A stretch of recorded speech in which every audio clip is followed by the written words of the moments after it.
Sonido Capital, un podcast para escuchar y debatir sobre el desarrollo y la planificación de la ciudad.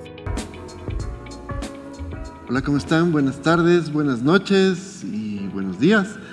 Cuando nos estén escuchando y cuando nos estén viendo, esto es Sonido Capital, el podcast que pregunta, y nos preguntamos a nosotros, ¿qué es vivir en Quito? ¿Qué significa ser un habitante de esta ciudad, de la capital del Ecuador? Hoy tengo 4 invitados y les doy la bienvenida. Se trata de Ninique Celi, ella es arquitecta, especializada en urbanismo y sostenibilidad.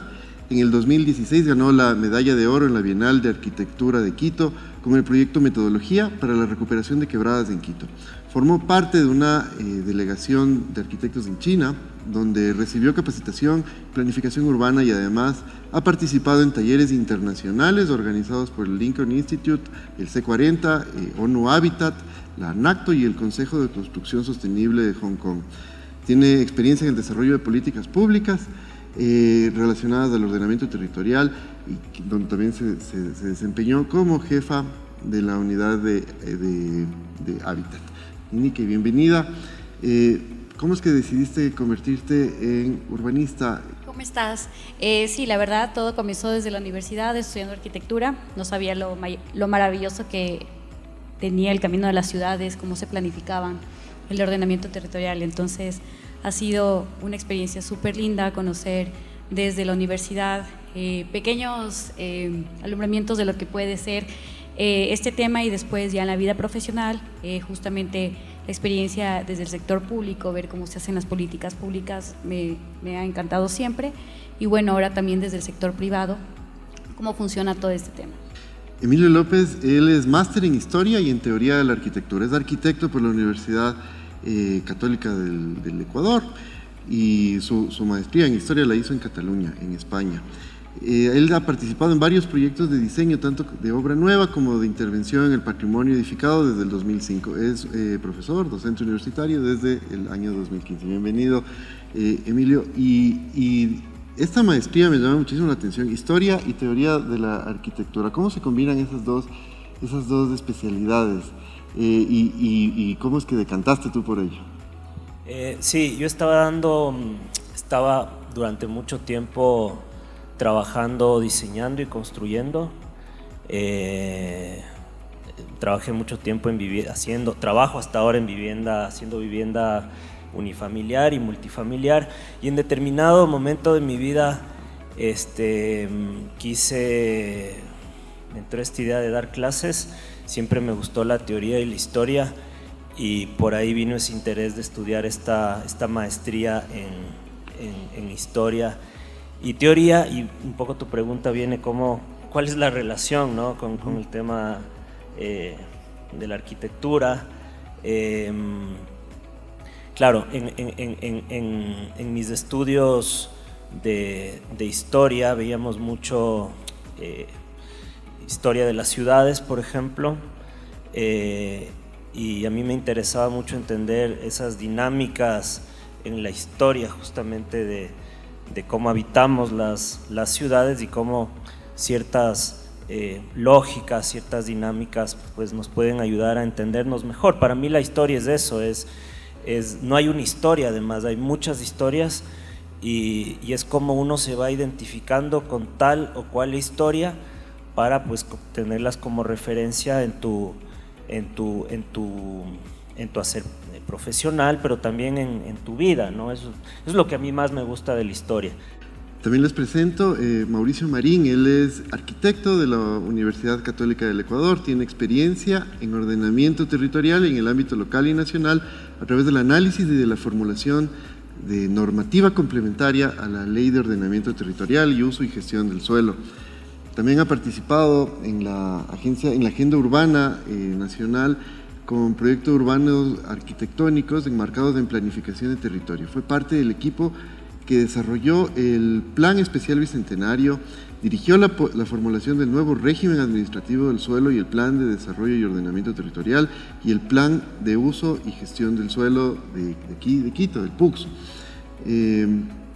¿Qué más? Actualmente él es el director de Ordenamiento Territorial de la Secretaría de Hábitat y Ordenamiento Territorial en el municipio de Quito. Bienvenido, Mauricio. Y sobre todo ese plan, el PUCS, suena mucho ahora mismo, fue tal vez un logro. Cuéntanos algo de cómo se llegó a constituir esta normativa y cuál es la importancia que tiene para la capital. Todavía no voy a decir si es un logro o no es un logro, pero es parte del proceso. Yo creo que es muy importante empezar a entender la ciudad un poco más allá de la lógica normativa, que es lo que normalmente hemos hecho. Yo he trabajado mucho en temas normativos, pero realmente lo que hace la planificación actual es cambiarnos de chip. La Nini decía hace un rato temas de sostenibilidad, y yo creo que si la normativa funcionara bien, solamente porque hemos trabajado un proceso de planificación, la ciudad estaría en este momento en perfectas condiciones. Creo que a lo público y a las ciudades les hace falta una dimensión que es nueva, que se incorpora así en este proceso de planificación, y es la gestión de la ciudad. Todo lo que no se gestiona se queda en un libro, todo lo que no se instrumentaliza se queda en buenas intenciones, y buenas intenciones hemos tenido muchísimo. Para mí el plan de uso y gestión de suelo es más allá de un plan, es la posibilidad de que el municipio o que la ciudad en su conjunto, porque no solamente viene desde la institucionalidad pública, empiece a cambiar la forma como ve su responsabilidad con la ciudad, para empezar a cumplir estas que por ahora, pese a que estén aprobadas, siguen siendo intenciones. Si eso no se logra, a largo plazo diremos funcionó o no funcionó, pero por ahora al menos el reto es que como funcionarios, yo en este momento soy un funcionario público, necesito hacer lo que durante 20 años no logramos hacer, y es gestionar la ciudad. José Ignacio Loza es arquitecto, es economista y es planificador del desarrollo urbano, con estudios superiores en Reino Unido, en Alemania, en Canadá y en Ecuador. Cuenta con 10 años de experiencia profesional en el ordenamiento territorial, planificación de usos y gestión del suelo. Ha hecho diseño urbano, diseño arquitectónico. Actualmente trabaja en la Administración Zonal La Mariscal como director de Hábitat y Obras Públicas. Ha trabajado también como docente en las facultades de arquitectura de la Universidad Internacional SEC y de la Universidad de las Américas. Estudió una maestría en planificación del desarrollo urbano en University College en Londres con una beca Chevening. Ha hecho varios cursos de políticas urbanas e implementación de instrumentos de planificación y gestión del suelo, asentamientos humanos y desarrollo orientado al transporte. También aquí tenemos entonces una persona con varios oficios: economista, arquitecto y planificador urbano. ¿Cómo conectaste esta parte en tu vida y cómo llegaste a la conclusión de hacer esos estudios diversos en realidad? Chévere, gracias por la invitación y por la pregunta. Yo creo que las ciudades son maravillosas porque en ellas pasan muchas cosas. Pasan, como decían aquí mis colegas, las historias de las personas que generalmente van y se migran a las ciudades para mejorar sus condiciones socioeconómicas, ¿no? Para tener más oportunidades. Pero en las ciudades también pasan justamente muchas dinámicas sociales, porque esas personas se juntan y a partir de esas personas aparecen trabajos, inversiones, necesidades, deseos. Entonces yo creo que las ciudades, así como plantean grandes oportunidades, plantean grandes retos. Y uno de los retos que tiene todas las ciudades en el mundo, pero sobre todo las ciudades latinoamericanas, es generar contextos un poco más equitativos, dejar de ser ciudades que históricamente han segregado sus poblaciones y volverse realmente lo que la gente busca, ¿no? Ciudades inclusivas. Creo que esa es la tarea que tiene Quito, cómo aprovechar esas oportunidades en toda la ciudad, dejar de ser una ciudad que solo ofrece más trabajos formales en ciertas zonas y empezar a un poco tratar de trasladar esos trabajos con inversión, con más oportunidades, generando economías del conocimiento en otras partes. Entonces creo que esa es una tarea que nos une aquí a todos como planificadores, como arquitectos y como ciudadanos al fin, ¿no? para repensar la ciudad y hacer una ciudad que deje de ser tan dependiente de un centro social y económico tan formal y pasar hacia una ciudad con múltiples centralidades, con mejor empleo, con mejor calidad de vida. Esta realidad de todas las quiteñas y quiteños, que es que nos sentimos muy apegados y muy allegados a nuestros barrios. Somos muy amigos de nuestros vecinos y en ese sentido creo que no hay quiteño que no se reconozca primero como parte de un barrio, segundo como parte de esta gran ciudad. ¿Ustedes lo sienten así? ¿Qué es vivir en Quito? ¿Cuál es la primera imagen que puede venir a la mente, por favor, de forma indistinta? ¿Sí? Claro, decías que al vivir en un barrio automáticamente te conviertes en como amigo y de tu vecino. Yo no creo que sea tan así, porque en muchos barrios, y es el caso de mucha gente que conozco, no tiene idea quiénes son sus vecinos, ni siquiera saluda, ¿no? Eso es algo que es lo que más pasa, digamos, ¿no? Creo que la ventaja quizás de vivir en barrios más tradicionales, o lo que sí creo que pasa más en los barrios tradicionales, es que sí te cachas más con el vecino, y saludas y te preocupas, ¿no? Y entonces sí creo que hay como diferencias en el cómo nos relacionamos con el vecino. Y en cambio ustedes, que todos viven en la zona súper moderna, llenos de ruido y de actividad boyante, ¿cómo sienten a sus barrios? ¿Cómo sienten a esta ciudad? ¿Cómo es vivir en este Quito? En ese otro Quito. Yo personalmente creo que por nuestra cultura siempre vamos a estar cerca de la veci, aunque vivamos en edificios un poco más altos o en una zona más transitada vehicularmente. Y creo que también este tipo de centralidades, que tal vez no son las tradicionales de Quito, también pueden ser bastante amigables con ciertas condiciones, ¿no?, que se pueden dar en la ciudad. Pero creo que nuestra cultura aporta mucho para que esto suceda. Entonces creo que eso es una también ventaja que nos da ante estas centralidades, si se lo puede decir así. Eso de las centralidades, es verdad. Puede haber una distancia de menos de 3 kilómetros entre una centralidad y otra, y es verdad, es completamente diferente la experiencia del Quito que compra pan, del quiteño que compra pan en la Floresta y del quiteño que compra pan en qué sé yo, en La Luz.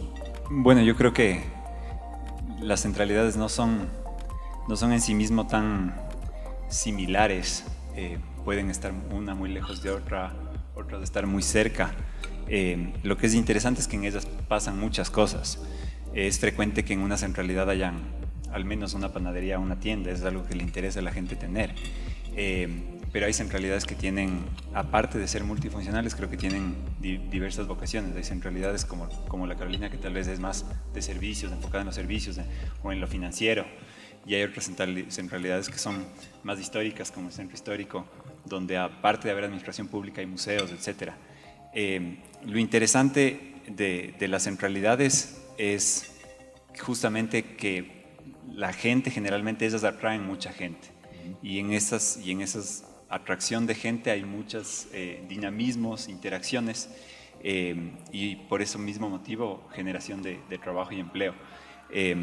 Como te decía antes, creo que todos, eso es lo interesante de una centralidad, tener al menos el negocio de barrio es fundamental, y creo que ese es el reto de Quito y de muchas ciudades, ¿no? Cómo garantizas las cosas fundamentales para la gente, que tal vez es la salud, la comida, sin dejar de lado lo laboral, ¿no? Mauricio, ¿cómo te imaginas tú que sea la vida de una persona random en un edificio de 22 pisos? Más allá de los pisos, lo que estamos viviendo, de hecho vivo en un edificio y en una centralidad, es que hemos perdido esa conexión e intercambio. Puede tener 10, puede tener 20, puede tener 40, pero en la forma de vida ya lo hemos perdido. Y creo que ahí puede estar uno de los principales objetos que la ciudad tiene que atacar. La forma como hemos ido consolidando las centralidades es de concentración. y está basada mucho en la concentración de actividades, concentración de economía, concentración de caos incluso, o de desorden, pero no hay lo que realmente le debe volver a una zona para que nosotros, independientemente de los pisos, sea ese espacio territorial que nos trae memoria. Que ahora tal vez hemos perdido esa noción del barrio, se pierde porque no hay una memoria del sector territorial. Yo no lo vivo, pero no lo habito, no lo hago mío. Y creo un poco, José decía hace un rato lo de la tienda de barrio, la vida de barrio, y también lo que nos falta es justamente ir nuevamente a lo chico, a poder garantizar que en estos espacios muy construidos se pueda tener una diversidad que no solamente nos lleve a una concentración de actividades o una concentración de oficinas, sino que también nos pueda brindar lo que hace que un espacio sea habitable, más allá del confort, más allá de lo arquitectónico, sino algunas garantías de que podemos conectarnos como personas. Por ejemplo, en un barrio la gente se organiza de alguna manera y uno espera que eso pase en un edificio, porque se supone que vivimos el mismo número de personas que viven en una manzana y no pasa eso. No pasa porque en el edificio no hay espacio público. Sí, o sea, estoy de acuerdo con Mauricio, sin embargo sí quisiera aportar algo adicional, y es que creo que también los edificios tienen que aportar, o sea, no hay que aislarlos de este tema, sino que también deberían de estos edificios tener unas condiciones que aporten este espacio público del que hablas. Como generas, por ejemplo, una persona está caminando en una centralidad justamente, o en una de estas zonas que estás justamente tú mencionando, y claro, hay el edificio que no te invita a caminar, por la acera, porque es un edificio que no es amigable con el peatón, no es amigable con esta percepción que justamente habla con Mauricio. Y hay edificios en cambio que sí, que te quieres quedar en su planta baja, que quieres tomarte en este edificio el cafecito, sentarte en la mesa afuera. Entonces son también condiciones que los edificios pueden dar. No digo que sean sí solo una solución, pero creo que son varias acciones o varios ejes de atacar que justamente pueden generar este tema que hablamos justamente de la vida de barrio, ¿no? En estas centralidades que pueden ser un poco más modernas que estas otras tradicionales, pero que pueden traer esta tradición justamente a estos edificios más modernos. Y por ejemplo, me hace mucha referencia y me hace mucho sentido hablar de un espacio público que no es de ese parque que estamos todos pensando, sino que más bien el metro aquí. Y conecto con historias del centro histórico, porque me parece que ya se ha comprobado que el metro ha sido interesante, beneficioso para el centro histórico por la cantidad de gente que ha regresado a convivir.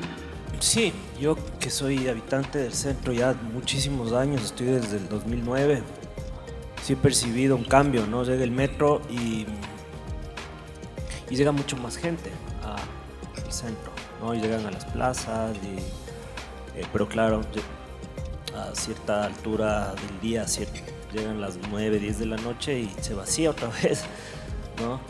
Y haciendo referencia a lo que Mauricio decía, que hablabas de la diversidad de la ciudad, ¿cierto? Como yo creo que esa diversidad es básica para apropiarnos de nuestra ciudad, y hablaban de espacio público, por ejemplo. Entonces yo pienso uno de los problemas que yo pienso existen en las ciudades es que finalmente son una suerte de monocultivos las ciudades, una sola cultura, una sola especie. Solo estamos los humanos relacionándonos entre humanos y dejamos de ver posibles interacciones con especies no humanas, por ejemplo.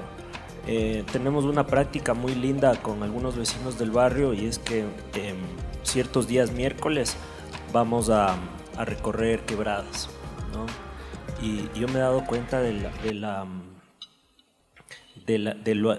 lo hermoso que es nuestra geografía cercana, además, ¿no? O sea, son maneras de vivir la ciudad en un relacionamiento diverso.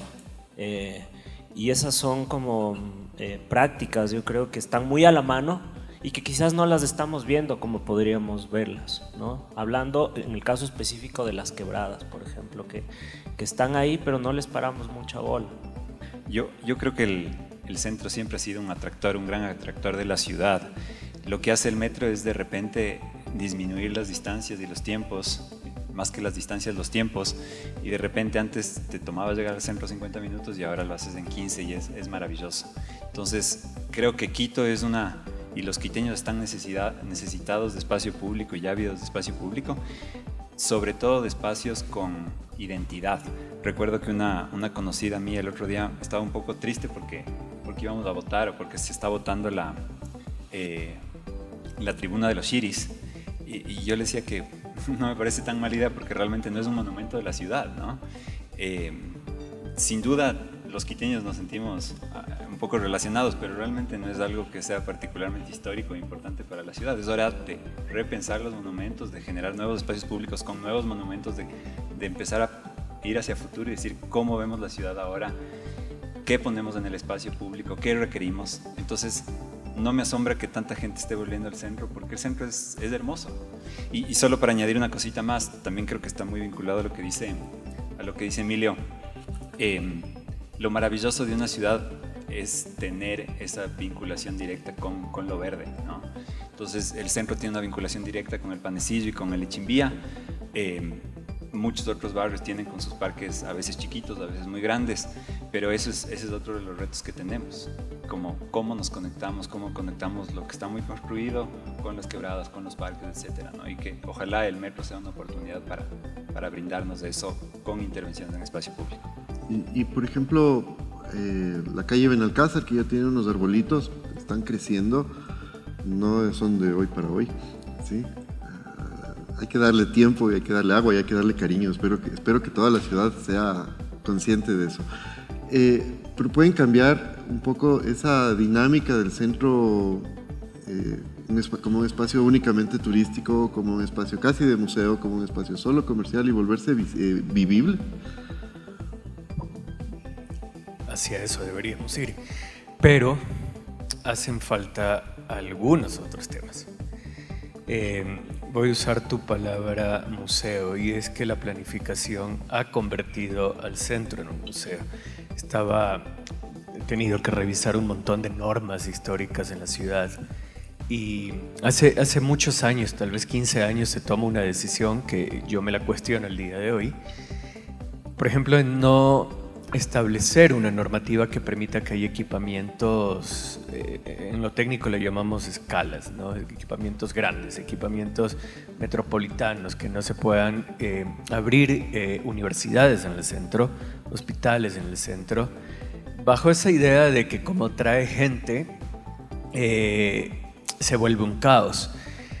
Cuando venía en la mañana, el metro estaba totalmente lleno de estudiantes, supongo que están viniendo a la Bienal. No sé en número cuántos estudiantes, pero qué diferencia que era ver que casi está viniendo una universidad completa al centro en estos días y que no colapsa en lo absoluto. Hay un aspecto, también lo voy a traer a colación, porque si bien en Quito la planificación, al menos de los últimos 12 años, que ha planteado que otras zonas de Quito puedan ser justamente centralidades urbanas, y el metro creo que está ayudando a que eso funcione porque nos acerca a otros barrios. Yo ahora los fines de semana he cogido, no sé si es buena o mala costumbre, más aún sin luz, de subirme al metro e irme a alguna parada y recorrer esa zona y me devuelvo al mediodía. Pero me hace falta, siento que pierdo la ciudad. Me acerca, pero pierdo la ciudad, porque dejo de vivirla. Me meto en un hueco y salgo en un espacio de la ciudad, pero esa cosa chévere, querer ir viviendo la ciudad paso a paso hasta llegar al destino, la estamos perdiendo con el metro. Sí, o sea que creo que es importante con lo que dice Mauricio y que sí da esa percepción, es que hay que conectar también el tema del metro, pero no solo depender de un sistema, sino de varios sistemas, y uno de esos somos nosotros mismos con la caminabilidad. ¿A qué me refiero con esto? O sea, si tenemos un espacio público adecuado, Ejemplo, la intervención que están haciendo en la Benalcázar, y se está poniendo arbolado, intervenciones para que esta caminabilidad sea mucho más amigable con el peatón. Son cosas que ya van, creo, conectando, ¿no? La función del metro u otros sistemas de movilidad que tenemos en la ciudad con ser amigables con el peatón en la ciudad, ¿no? Que vamos de o sea, no podemos depender solo de uno o de otro, sino que creo que es importante justamente las intervenciones de espacio público, especialmente las cotidianas, como hablábamos, no específicamente un parque, sino la que la gente usa día a día, como son las aceras, por ejemplo, y volver a esta escala peatonal y justamente interconectarla con un sistema como el metro. Y eso hace una ciudad más eficiente, pero creo que nos falta llegar a ese punto todavía. Y parte de esta ciudad, digamos, como una matriz que es este centro histórico, pero me gustaría también entender históricamente cómo es que fue desarrollando otros barrios. Podría hablar, por ejemplo, del barrio en el que vivo, que no es un barrio tan antiguo, digamos, es un barrio que se empieza a poblar, que empieza a crecer en principios del siglo XX, digamos, mediados del siglo XX. Y claro, este fenómeno, ¿no?, de que la ciudad se va expandiendo y bajo diferentes lógicas. Además, mi barrio es súper interesante porque está en la pendiente, entonces eso ha originado que las propias edificaciones tengan unas formas de adaptarse a esa topografía que a mí me encanta, ¿no? La casa en la que vivo son unas terracitas que van como, ahí va surgiendo va apareciendo la vivienda.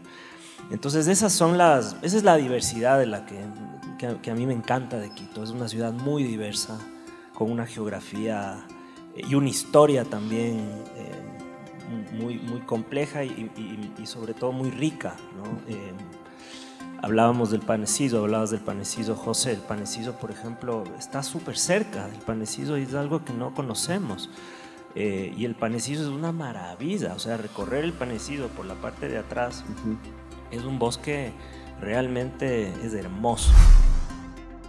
Siempre ha habido un movimiento económico de personas que pueden irse de Quito, de esa centralidad, hacia otros lugares. ¿Cuál es el eje, primero histórico y segundo económico, que está detrás de ese movimiento de gente de que quiere irse de la ciudad de Quito? Bueno, yo creo que es algo que un poco la gente decide mudarse fuera de la ciudad, porque sin duda fuera de la ciudad también hay beneficios, ¿no? No necesariamente una mejor calidad de vida, pero así lo siente la gente: tener aire de mejor calidad, de repente tener acceso a un jardín, de repente tener tu propia casa antes que vivir en un conjunto, que es algo que seguramente aquí se valora. Ha generado que obviamente desde hace 50 años, un poco, sobre todo un poco menos, los últimos 20, 30 años, grandes poblaciones de Quito abandonen y se muden a los valles, ¿no? Justamente buscando todos estos beneficios. Lo que la gente tal vez no se da cuenta es que vivir en la ciudad también tiene muchos beneficios. Sin duda, a veces hay inseguridad, hay un poco de contaminación, hay tráfico, hay ruido, pero poder acceder en muchas partes de Quito en 15, en 20 minutos a un parque, para mí a mí me resulta mucho más interesante eso que tener que tomar mi vehículo para ir a la plaza de Cumbayá o a la plaza de Tumbaco 10, 15 minutos, ¿no? Estoy de acuerdo con todo lo que has mencionado, pero un poco para meter debate. Creo que también hay un factor bastante importante que mencionar, y es el costo del suelo, el costo de la vivienda, que también puede traer la ciudad, justamente esta ciudad densa en la que vivimos. Y creo que también es una de las razones por las que mucha gente, muchas familias también han decidido irse justamente a los valles, a los extremos de la ciudad, es por la accesibilidad a esta vivienda, ¿no? Que tal vez en estos valles hay más accesibilidad económica para tener tu propia casa, que es tal vez el sueño de mucha gente, de muchas familias. Entonces creo que también es un punto muy importante a mencionar, que algo que ha pasado, por ejemplo, en una de las centralidades llamado el hipercentro de Quito, que es La Carolina, es que ha subido muchísimo el valor del suelo, el valor a la vivienda, acceder a la vivienda. Y cada vez es más alto y más alto y más alto esos costos, ¿verdad? Y la gente no puede acceder a una vivienda en ese sector. Uno de los objetivos justamente de la ciudad de Quito, de esa ciudad que se desea para este futuro, es tener no solo esta centralidad, que es la Carolina, sino tener varias y que justamente están relacionadas a las paradas del metro, que también es algo que hemos conversado hasta ahora. Pero ahí va una pregunta también a mis compañeros. ¿Qué podemos hacer para que la gente vaya a otras centralidades y no sea como su deseo solo quedarse en este gran hipercentro, sino ver también estas bondades de otras centralidades que hay en esta ciudad compacta la cual mencionas? Difícil la pusiste. Es totalmente cierto. En discurso estamos construyendo una ciudad equitativa que trata de serlo, al menos teóricamente sí, pero si no controlamos, si no hay una forma de controlar la especulación en el suelo, simplemente no pasa. Es prácticamente imposible que una persona pueda tener una propiedad de las características que tiene en el valle en el hipercentro de la ciudad. Eso no va a pasar, pero sí creo que hay una oportunidad.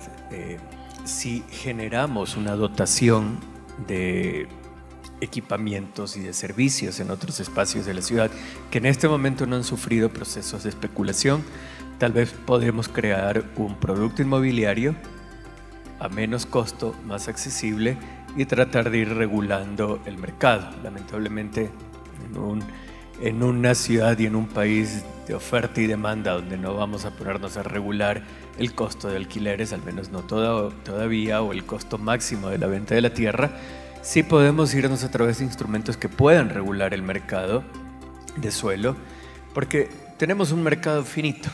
No es un mercado interminable, tenemos un mercado finito, somos una ciudad de X millones de personas y ese mercado en algún punto se va a acabar.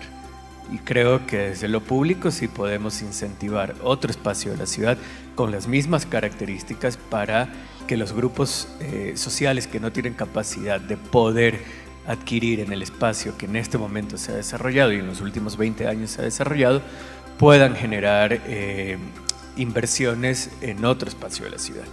Porque esos proyectos de los que Quito siempre ha sido escenario, ¿no? Y protagonista. El metro de Quito es uno de ellos, pero en su momento la empresa de pasajeros presentaba el trole, presentaba la ecovía. En su momento también se presentó precisamente Bicentenario, ese espacio como para desarrollar torres, las plataformas gubernamentales. Y eso, ¿cómo ha influido toda esa sumatoria de grandes proyectos en su momento para constituir centralidades? Es verdad, se puede hacer mucho desde los grandes proyectos de la obra pública. Sí, hablando como de estas otras centralidades, yo estoy pensando, para no quedarme solo en la Tola, estoy pensando, por ejemplo, en el barrio de San Juan, ¿no? Arriba de la Basílica, que es una maravilla ese barrio, por la vista, por las dinámicas barriales, hay cierta infraestructura cultural, digamos, ahí abajo está el museo. Y claro, yo he participado en un par de proyectos de vivienda colectiva. Este último es un proyecto de vivienda social que tiene aplicación a créditos VIP y BIS. Pero aún así ha sido súper difícil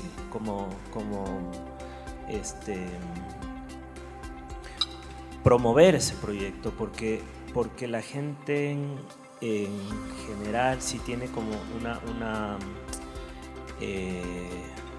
una inquietud más bien de salir de la ciudad. O sea, lo que hablábamos antes, hay un imaginario de estas otras posibles centralidades que no son tan atractivas. Y como decías tú, Mauricio, sí creo que es importante pensar desde la propia administración pública cómo se puede reforzar. Para mí lo más importante ahí es cómo cambiar los imaginarios de estas otras centralidades que yo insisto en que Quito tiene unos barrios maravillosos que pueden ser aprovechados de otras formas. Yo creo que hay bastantes contradicciones en Quito actualmente, un poco regresando a lo que decía Nini, que un poco por qué, si el suelo es tan alto, o más bien tratando de explicar por qué la gente se muda fuera de la ciudad si el valor del suelo es tan alto, ¿no?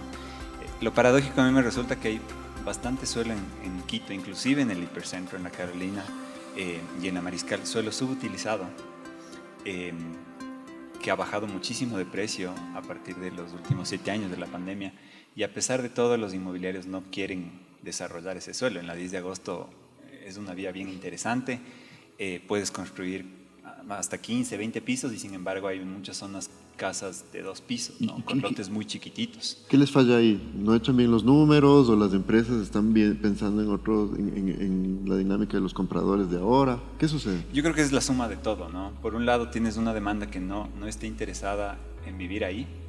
Por otro lado tienes unos lotes que no te facilitan a ti como desarrollador, porque son lotes pequeños que tendrías que hacer el trabajo de unir varios lotes para desarrollar todo eso como una sola manzana.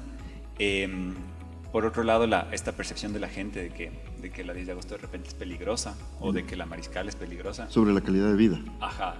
A pesar de que hay intervenciones, como tú dices, en espacio público, etcétera, que se están haciendo, se ha hecho en La Patria, se está haciendo en la Amazonas y en otras vías de la Mariscal y del norte.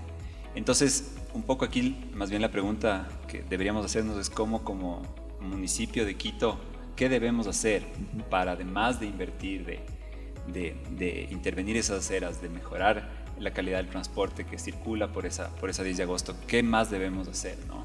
Y un poco la respuesta, yo voy a tratar de responderme a mi propia pregunta, pero les hago la pregunta aquí a mis colegas también, es ¿qué instrumentos de suelo y cómo empezamos a utilizar estos instrumentos para promover el desarrollo en esas zonas, ¿no?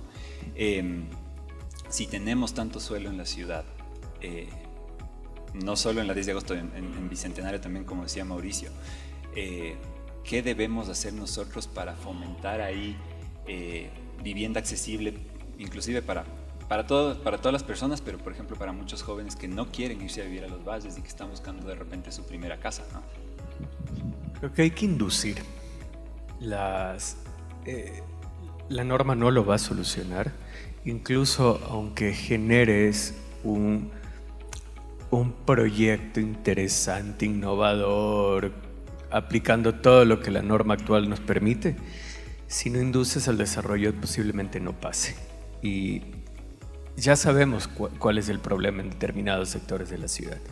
Si hay una percepción de inseguridad o si el espacio público de la 10 de agosto no funciona bien porque no es atractivo para que una persona camine en el 1,5 metros de acera por donde pasan buses a 70 kilómetros por hora cada 2 minutos, entonces el problema no está en la propiedad privada o en el predio.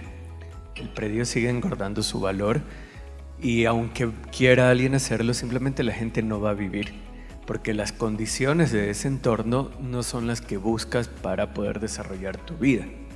Probablemente lo que hay que hacer es primero atacar esas condiciones del entorno. Calmar las vías. Puede ser una de esas cosas, pero sí, entre varias, mejorar las condiciones. O sea, como dice Mauricio, creo que es justamente la imagen urbana de la zona, una de las que estaba afectando. Y 2, creo que en diferentes centralidades no hay que usar como las mismas estrategias porque no funcionan igual. Como hablábamos, no funciona igual un centro histórico como una Carolina. Yo personalmente creo que puede ser interesante, por ejemplo, generar incentivos para remodelar muchas de estas construcciones ya hechas. Por ejemplo, si vemos mucha de la normativa a nivel local y nacional, hay mucho incentivo para vivienda nueva. Por ejemplo, los créditos VIP, créditos BIS, entre otros. Pero, por ejemplo, siempre de condiciones que sea vivienda nueva, que sea construcción nueva. Pero ¿y qué pasa con estos ya existentes? ¿Qué pasa con estas potentes remodelaciones, reestructuraciones que se pueden hacer en las edificaciones para darles un nuevo uso? Y justamente lo que tú mencionabas, José, estudiantes que no quieren irse lejos, quieren quedarse, o gente joven que no puede acceder a esta vivienda en estas centralidades por el alto costo, pero sí puede acceder tal vez a planes de vivienda que ya existen en edificaciones y estructuras existentes y que pueden remodelarse. Entonces también creo que es un tema de incentivos, de planes, de esta accesibilidad, a estas opciones de accesibilidad a este tipo de centralidades de espacios. Sí, claro, yo soy totalmente partidario de eso, primero de ocupar. Hay una cantidad de edificios en la ciudad que están desocupados y que incluso la norma no permite utilizar los bienes públicos que no se pueden utilizar. Y creo que es justamente eso lo que me gusta de los edificios modernos, cómo de alguna manera irrumpen en cierto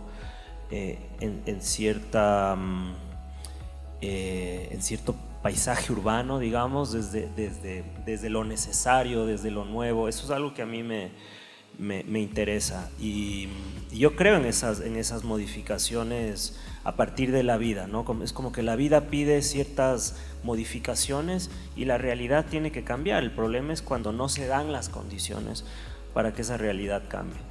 Yo creo que esa es solo una de las tantas estrategias que debemos asumir. Sin duda es fundamental rehusar las edificaciones existentes, y esto se debería, como decía Nini, deberíamos dejar de fomentar solo la construcción de nuevas viviendas cuando en Quito hay tantos edificios vacantes o subutilizados, pero también debemos asumir nuevas estrategias, ¿no? Entonces el metro, como hemos hablado, plantea grandes oportunidades. Alrededor de las estaciones del metro hay enormes oportunidades, y debemos, dependiendo de la vocación de estas, en realidad deberíamos enfocarnos en cómo desarrollar las zonas próximas a las estaciones de metro. Sí, y que por ejemplo hay ciudades en el mundo, París es un ejemplo donde los espacios de parqueo se están convirtiendo en espacios para plantas, en espacios para caminar. Ahí es de donde surge esta lógica de la ciudad de 15 minutos. ¿Te parece que Quito puede tomar algo de esos grandes ejemplos? ¿Qué otros ejemplos se te pueden ocurrir en el mundo? Como mencionaba anteriormente, creo que nos faltan otras cosas, como el tema de tener una mixticidad de usos que justamente nos ayude a eso. Nos falta también el tema de las condiciones del espacio público para que caminando justamente pueda llegar a esta movilidad pública, a este transporte público, con las mejores condiciones, con las condiciones ideales para el peatón o seguras para el peatón, entre otras condiciones, y llegar justamente a estos puntos de los que queremos en las centralidades. Ahora, como referencia, otro caso que me gusta muchísimo también es Madrid. Me parece que es una ciudad que tiene espacio público muy agradable para caminar, que te invita incluso a ni siquiera tomar el metro, sino seguir caminando y seguir descubriendo la ciudad, como mencionaba Mauricio hace un momento. Claro, me voy de una estación a otra, me perdí todo este tramo de una estación de metro a la siguiente, y hay ciudades que te invitan a eso, ni siquiera entrar al metro, sino seguir caminando, seguir viviendo la ciudad. Y Mauricio, ¿te parece que la característica geográfica de Quito nos impide ser una ciudad caminable o unos barrios caminables? No necesariamente, porque si llegamos con un sistema de transporte de proximidad, la forma de caminar la podemos adaptar al espacio en una escala mucho menor. Entonces yo creo que no es el mayor de los problemas.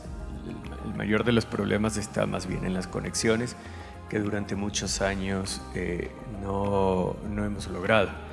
Yo quería decir algo en función de lo que dijeron antes, y creo que ya es hora, al menos esto ha sucedido en el país, creo que cada 10 años, y capaz ya empieza a ser el momento de replantearnos algunas estrategias que desde norma nacional se han venido implementando y que podrían funcionar. Al menos yo sí las considero necesarias. Quito siempre fue un referente en la planificación y eso se ha perdido, y capaz desde acá deben hacer el diálogo con otros municipios. Nuestras normas han sido muy hacia la sanción. Las leyes nacionales han creado impuestos para el que no construye. El que no edifica en su solar tiene que pagar otro impuesto. El que hizo algo mal tiene que pagar otro impuesto. Siempre ha sido hacia verlo desde el lado negativo. Y no hemos logrado, en norma, en cambio, generar incentivos para el que se arriesga a hacer algo diferente. Si yo tomo este edificio que está, por ejemplo, en la Venezuela y Mejía, 8 pisos, botado durante 10 años, y decido arriesgarme a invertirle recursos a un edificio privado, ¿por qué el Estado no me ayuda a disminuir ese riesgo? Ya no como el solar no edificado, sino con un impuesto adverso que me permita descontar el impuesto a la renta por los próximos años para tratar de recuperar la inversión que yo decidí hacer en una recuperación. Bueno, yo creo que es las dificultades y las adversidades a las que nos enfrentamos son múltiples, y las estrategias también deben ser múltiples. Para mí lo más difícil es, más allá de que hemos planificado la ciudad, y eso se ha hablado aquí varias veces en la última hora, es cómo pasamos del papel, del dibujo, del mapa al hecho, ¿no? A la ejecución. Entonces creo que esa es la tarea que tenemos ahorita, no solo como planificadores, sino como ciudadanos, es empezar a ejecutar las cosas, empezar a pensar cómo se financia ese desarrollo, conectando a lo que decía Mauricio. Sin duda nos hacen falta incentivos, pero también hay que pensar en los impuestos y las cargas impositivas. Para mi manera de ver, el impuesto predial es relativamente bajo comparado con otras zonas donde te cobran el 1%, con otros países donde te cobran el 1% del valor del bien. Nosotros creo que estamos en el 1 por mil. Entonces tenemos que pensar desde múltiples sectores, aristas, dimensiones. Y aquí la tarea al final del día no solo es de los planificadores, sino de toda la ciudad y todas las entidades municipales, es ver cómo hacemos que todas estas zonas, o que están deprimidas o que tienen potencial para desarrollarse, agarran fuerza y empuje y se vuelven los nuevos nodos y las nuevas centralidades de la ciudad. Bien, con eso creo que terminamos, y ya muchísimas gracias por su tiempo, por su conocimiento, por la pasión que imprimen en este maravilloso oficio. Muchísimas gracias. Sonido Capital, Secretaría de Hábitat y Ordenamiento Territorial.